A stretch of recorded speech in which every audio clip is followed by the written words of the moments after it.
A very good morning to you. Welcome to Friday Newspaper Review. This is Romy TV Africa. Make sure you follow us at all our social media platforms at Romy TV Africa. I am your host today, Regina Samuel. Now, Azimio la Umoja One Kenya coalition leader Raila Odinga has accused the government of abetting lawlessness and impunity. Mr. Odinga cited a last week incident where he claimed criminal gangs acting as auctioneers raided and demolished a family's home in Nairobi's Westlands estate, terminating it at an act of impunity. Reports have valued the house at 70 million shillings. He also cautioned that the move by the Director of Public Prosecutions, DPP Nurdin Haji, to drop cases against government officials as well as widespread incidences of daylight crimes and profiling of the Directorate of Criminal Investigations, that is the DCI, would only take the country to the dark old days. You remember the DPP Nurdin Haji, the former, when people like Aisha Jumwa were elected to be cabinet secretaries or nominated by the president, he dropped the cases he had against them immediately. So the Azimio la Umoja flag bearer, Mr. Raila, is saying that that will only take the country back to dark days.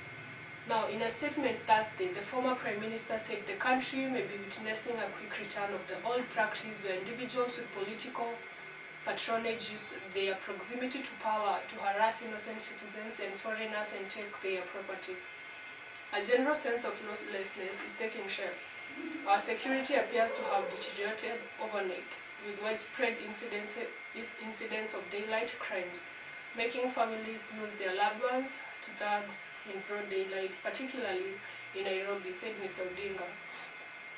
Now, he was referring to a last Friday incident where individuals contracted by an auctioneer descended on Mr. Niraj Shah's home, demolishing it and evicting his family from their land in Nairobi.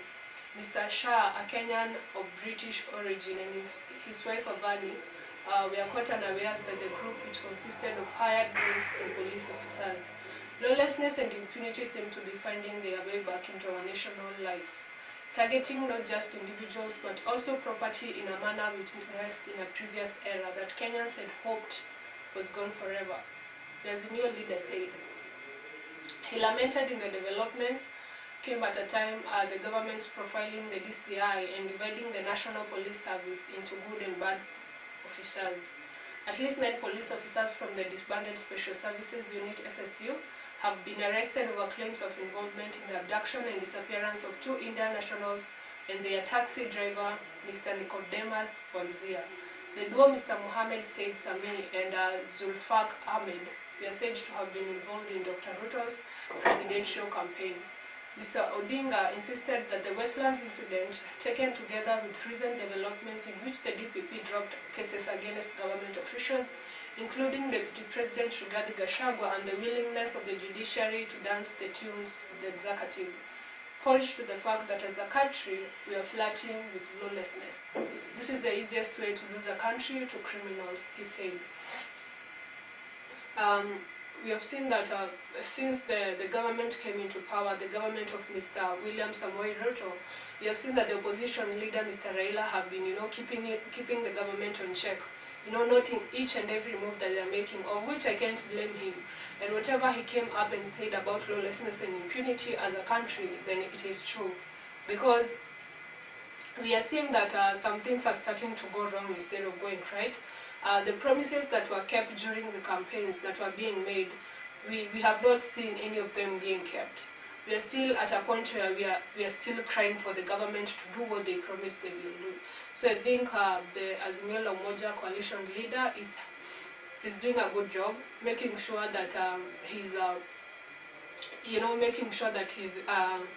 that the President William Ruto is on check, making sure that he does the job well and correcting him wherever he's going wrong. So if he's a good president, if he's a good leader, then he's supposed to listen to the opposition leader, because he has a point to make, and he's making sense in each and everything he's saying. Now, government spent that 7 billion shillings more on travel, hospitality during Uhuru's last month in office. Spending on non-essentials such as travel, hospitality and training by the government rose by over that 7 billion shillings as the country was busy with campaigns, elections and the transition to the new regime. Data from the National Treasury shows that within the last 3 months of former President Uhuru Kenyatta's reign to September, civil servants are gobbled up to 193.2 billion shillings in expenditure on operations and maintenance votes, which include domestic and foreign travel, hospitality, training, renting spaces for non-residential use and maintenance of vehicles. Now, spending on the items grew from 155.6 billion shillings during a similar period, July to September last year, underlining the burden added onto taxpayers' shoulders as the country faced tough economic times marked by a high cost of living. The Treasury report showed that apart from growing by 24.2%, the 193.2 billion shilling spending also breached a target to spend 167.7 billion shillings on the votes during the 3 months.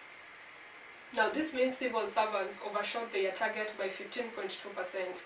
Spending on recurrent activities, which also includes salaries and pension, grew by 52.7 billion shillings within the 3 months, even as the government spending on development dropped, from 117 billion in the quarter to September to 94.4 billion. That's a big drop. The government had, however, targeted to spend a low amount on development.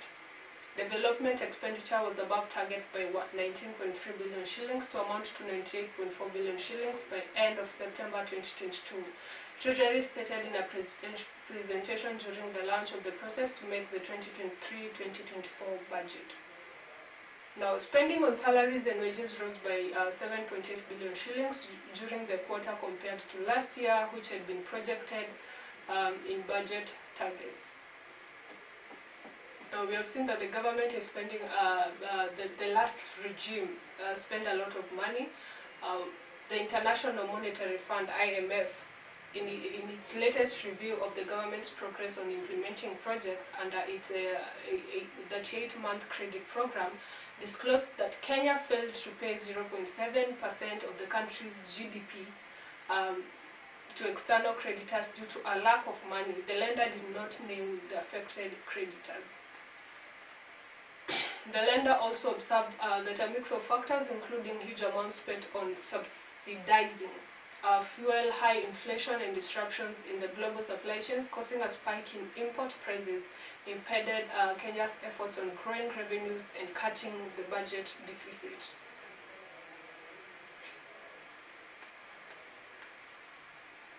Now, Nairobi, to another story.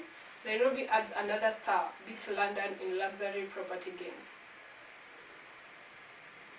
Nairobi has been ranked ahead of London in a global index that tracks price movements in the top 5% luxury residential properties across 45 cities in the world, raising the status of Kenya's capital as a favorite investment destination in Africa. Okay, the Prime Global Cities Index by Realtor Knight Frank, which listed Nairobi as the only African city listed among 45 global cities that recorded annual growth in the third quarter of 2022, shows that the city's ranking has moved up 7 places to 29 in the 12 months to September from 35 in the same period last year. This was 2 positions ahead of London, which ranked 31 and 1 position behind Geneva. The jump in Nairobi's position comes after luxury houses registered a 2.9% price growth in the period from 1.3% over a 12-month period to September 2021, a time when Kenya was reeling from setbacks presented by the COVID-19 pandemic. London recorded a 2.7% price, while Geneva at 3.2% over the period. It seems Nairobi is really doing good. If it can beat London in terms of luxury property gains, then that's a good job. It's a plus for our country. Now, how fight over waitress ended tragically for a journalism student. A 26-year-old college student was on Wednesday stabbed to death in a scuffle at Nokopir village pub in Kitengela, Kajiado County. The final year media student, Jibril Abdullahi, who resided in Sabaki Estate along Mombasa Road, was at the pub with friends in the evening when an unknown man confronted him. The duo argued before the middle-aged man drew a knife and stabbed the student. The assailant escaped the wrath of the public that was baying for his blood. The student was pronounced dead on arrival at Kitengela Sub-County Hospital, a few kilometers away from where he had been stabbed. The OCS, Kitengela and DCI personnel in Kitengela rushed to the hospital. The body of the deceased had a single stab wound on the back right-hand red part of the police. That's OB 103 09/11/2022. A witness who spoke to the nation said the incident happened so fast. The assailant was heard claiming the student had an affair with his girlfriend. Okay, he warned him before a confrontation ensued, and he stabbed him once inside the pub. The assailant was armed with a knife and a sword, said an eyewitness. A knife in which is suspected to have been the murder weapon was recovered by detectives who visited the scene. Preliminary investigations indicate that the student was in a love relationship with an Ethiopian bar attendant in the same pub. Police suspect love affair as the motive behind the murder. The deceased mobile phone, which has been recovered by detectives, indicated he was in constant communication with the barmaid. On Thursday morning, the deceased kin camped at Kitengela Hospital morgue trying to come to terms with the death of their loved one. They were waiting for the deceased father to arrive. He is a senior electorate body officer based in Northern Eastern region. The deceased will be buried at Kitengela Muslim Cemetery later in the day. It is unfortunate we have lost an ambitious young man. We want police to expedite investigation and the culprit brought to book, said a relative at the morgue. It's indeed a sad story because this student, Abdullah, he was a final year student who was completing his studies, his journalism career. He was in the last year, and now his life is gone just because of love triangle, and I think this should not be an issue to take someone's life. So I hope the culprit has been arrested by the police and the necessary measures has been taken against him. Condolences to the family of Abdullahi. Now, dead politician re-elected in Pennsylvania. That's a bit controversial. It's a bit ironic because he's dead and then he's re-elected. Many of you are wondering how, but this is the story. Now, a state lawmaker who died of cancer last month was re-elected by a crushing margin, news reports quoting preliminary results said. Tony DeLuca, a Democrat who represented a Pittsburgh suburb in the lower house of the state legislature, died of lymphoma in October 9th at the age of 85. It was too late to get his name off the ballot in Tuesday's nationwide U.S. legislative elections. DeLuca retained his seat with 86% of the votes in his race with 98% of the ballots counted. A special election will now be held to decide who gets in his seat. While we were incredibly saddened by the loss of Representative Tony DeLuca, we are proud to see the voters continue to show their confidence in him and his commitment to democratic values by re-electing him by, even if he's dead, he was re-elected. It's a bit strange, it's a bit sad for those who had voted him, for those voters who believed in him. But at 85, he was still old to rule, but anywho, maybe he was strong at some point.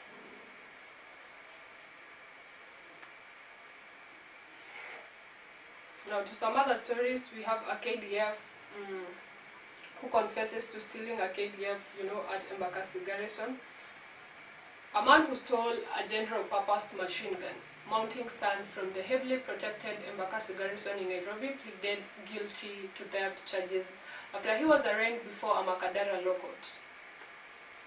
McDonald Wanjohi admitted that he stole the stand in a Land Cruiser door belonging to the Kenya Defence Forces (KDF), all valued at 56,000 at the garrison on November 8, contrary to Section 268 as read with Section 275 of the Penal Code. Wanjohi was to be charged with an alternative count of handling stolen property contrary to Section 322 of the Penal Code after he was found with the items, but the same was dropped after he admitted the main charge. Now, KDF soldiers manning the garrison had a commotion inside the compound of the highly guarded establishment around 10 p.m. and upon going to check, they met Wanjohi with the two items. They arrested him and escorted him to the Embakasi police station together with the items he had stolen as exhibits. Wanjohi pleaded guilty to theft charges before Principal Magistrate Helen Okwani. The matter will be mentioned on November 15 when the two items will be presented before the court as exhibits before Wanjohi is sentenced. But no, I think because of the amnesty, if it was supposed to serve for a long time, I think then they should reduce it for them. No, that was newspaper review for today. It wasn't much. Thank you for being with us for that short time. We see you next on Monday. Make sure you follow us at Romy TV Africa for more and more at all our social media platforms. I've been your host, Regina Samuel. See you on Monday, same time, same place. Have a nice weekend.